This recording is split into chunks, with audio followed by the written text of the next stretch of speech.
Does this sound familiar? You start to look around and notice things are getting a little messy. You hide when the doorbell rings, papers, trinkets, and little bits of clutter cover almost every surface. You might even feel anxious a lot of the time. You go, okay, I'm going to clean up this house. And then you realize there's a lot of stuff. And yet it has been months or years and you're not making any progress or much progress. And you might even worry that it will never be clean and organized. I understand this because I have been there. Just look at this basement. And I'm a minimalist light person, but I can still fall into a few traps, and clearly I need to get on top of a couple of things. You may have seen this in a recent tour of my house, and I showed a couple of things that have fallen by the wayside. I'm going to tell you 3 decluttering mistakes that you and I should both be tackling, and you can get that tidy, clean, and decluttered home that feels peaceful and relaxed. Before I tell you about the traps, I want to let you know I am actually going to be decluttering my whole house in October, and I am inviting you to join me. I'm just going to be posting some videos on YouTube for the month of October. There's going to be some other people joining. I'm going to have like a playlist. And my plan is just to go around and declutter every spot for maybe 5 to 30 minutes a day. You make your own rules, and I will post a video every week. So I'm inviting you to join me. Make sure you're subscribed so you never miss a video. Okay, let's get into that first mistake. Now, when I get motivated and excited to do something, I can jump all in. I just get so excited. So let's use my messy basement, which I will show you more of in a second, as an example. I was kind of like meh about the whole thing. And I just would be like, oh, I'll get to it later. I'll get to it later. But then we put up my new storage shelves and I was all in. I would have to hold myself back from doing this when I had other chores and commitments. But then I start getting bored. So the new novel and fun part is over. So then I lose interest and I stop. And I'm worried, will things stay messy forever? And one of the things is sometimes I feel like we need to just like harness that excitement and just like do it. But that can be a challenge. Mistake 1 is going all in at the beginning and then getting bored. It's almost like sprinting versus a marathon, except you actually didn't really want to run a marathon anyway. Gotta get ready to run that marathon. Ooh, lasagna. Exactly.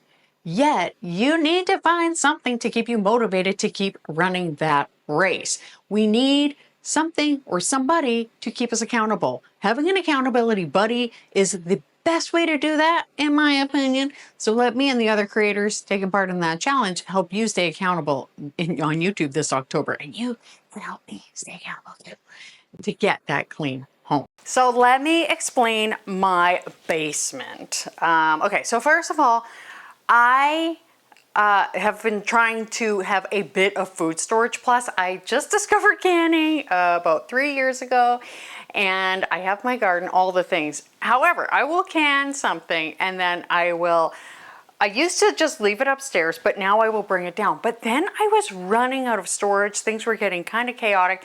Now, storage is not usually the solution. However, when it is something important that needs to be stored, like food, because I do truly believe that everybody should have a little bit. Like if you think back to during the pandemic, everybody was like freaking out because there was not enough stuff. So I want to have a little bit, not to mention like the money savings. I think it's healthier to have like some of these like homegrown things that are at the ready for meals. However, we needed an adequate way to store it. So I've got these shelves that I just got and I need to organize them. And I'm so excited because I'm going to do that right. Okay, so the second mistake, it might feel very familiar. I don't know about you, but so often I plan to get stuff done, but then something else comes up. I have 3 kids. 2 of them live here. My eldest is at university and I miss him so much. And just when life is busy, he's only in Vancouver and I'm on Vancouver Island. So it's like an 1.5 to 2 hour ferry ride. He will come home, which I love because I miss him so much, but it's a lot. Like it's just a lot, right? And we also foster kittens in the summer, and that means vet appointments, pickups, drop-offs, lots of snuggles. I also have a huge garden. I have my business, I work the odd nursing shift, etc., etc. And that's just my life. Like, honestly, you have stuff in your life too. And I am often talking to women who are over age 40, and whether you can relate to my stuff, or maybe you're retired and you're busy volunteering or whatever, you're still involved, we can find life totally overwhelming. Even if you don't have a super busy life, if there's a task that we don't feel like doing, maybe cleaning or decluttering, it will slip lower and lower down the priority list. And before you know it, 5 years have gone by, your home is no better off, you're frustrated by the piles of National Geographic. Mistake two is not making it a priority and ensuring that there is time to actually get it done. And this is why I schedule stuff in. I am just saying this challenge would be great because the goal is to do it every day. Just saying. I use my planner, and this helps me never forget anything because it's in there. And I talk about my planner all the time, and people will say, well, I lose my planner. And I get that. I used to lose it all the time, but I use it so much. I literally carry it from room to room. Actually, that's not true. It basically is in my office or it's in the living room. Occasionally it makes it to my bedroom. So maybe just try to keep it to a couple of rooms. But for me, it's in one of those two spots. And if you're on a live stream with me, I'll always be like, oh, I don't have my planner here. I will link my favorites below, but I find my planner very, very helpful. I may have never mentioned this before, but I also have a terrible memory.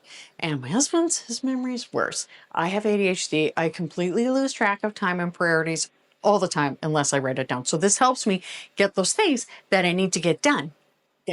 Let's take a little intermission. You can just watch me go ahead and work and organize and declutter this space while I explain to you real quick. So like I said, it is so handy to have a friend and just say like, hey, I'm going to run down and I'm going to like declutter the basement, or hop on the Facebook group, or I have my group coaching or one-on-one programs where we really rely on accountability, and it's really handy.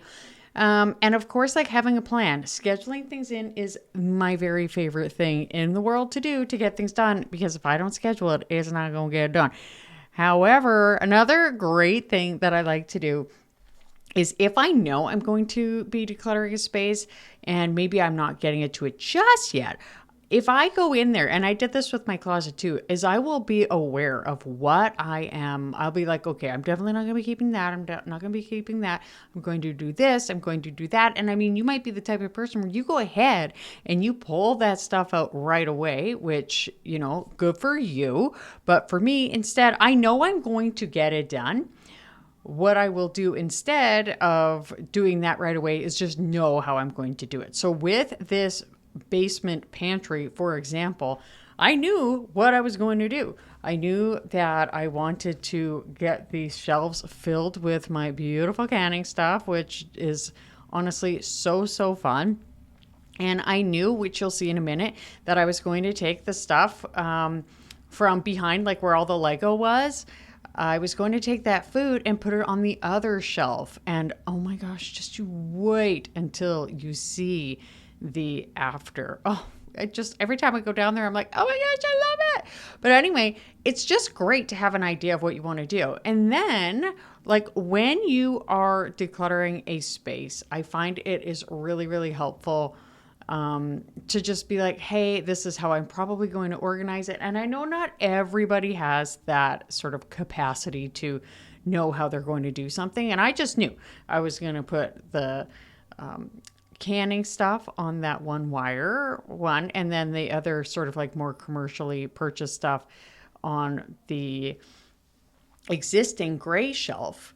And then this one, I was just going to declutter, clean up, grab any of the garbage, and just sort of knowing ahead of time, sort of like what the game plan was. And even if you're a planner user like me, or even if you're more of a list maker, or you just do things mentally in your head, I think it is so handy even just to jot down a couple things so that you remember, because like I said, my memory is so bad. I really will just forget something, even if I'm like, this is so obvious, I will never forget this. And then I do. So that's sort of how I put a lot of the stuff into practice. Now stay tuned for the after. Now, the next one is a lot more common than I realized. Do you ever want to start something new, or just to do anything? And then you think, okay, I'm going to do this right. You want the right method, the right donation places, the boxes, etc. And you start watching videos and you start reading books. I'm looking at blogs and I mean, I love these things. They're all very helpful. I get it. I like it too. But the problem is, this is another form of procrastination. Too much of a good thing is too much, right? And it can stop us from starting and it can keep us stuck in that mess and clutter. Here is my very best technique to tackle it. Do the research. Totally do the research, but just limit yourself for maybe just an hour a day, something short. And you might not even realize that it's happening when you are inspired and you end up just like going down a YouTube rabbit hole, which I mean, I love, I do it. Hey, like I'm on YouTube. So just stop yourself when you notice it and just say, I'm going to limit myself. Funny story, I had not filmed this, so I had to interrupt my husband and my son when they were watching a movie. But look how great this looks. Oh, and I'm just going to pretend like the rest of the room is clean, but it's not, but it looks so much better. Oh my gosh, yay. Coupled with scheduling things in and having an accountability partner, you can be decluttered in no time. Say, by the end of October, your home will be ready for the holidays, especially if you avoid these mistakes. And what about where to start or the questions to ask? This can be totally overwhelming too, and it can stop us in our perfectionism and procrastination tracks. They're important. You need to figure it out, but just don't spend very long. I've got you covered right here with this video about how to declutter from start to finish. Stay tidy and mighty. I hope something great happens for you today. Thank you so much for watching, and I will see you next time. Bye.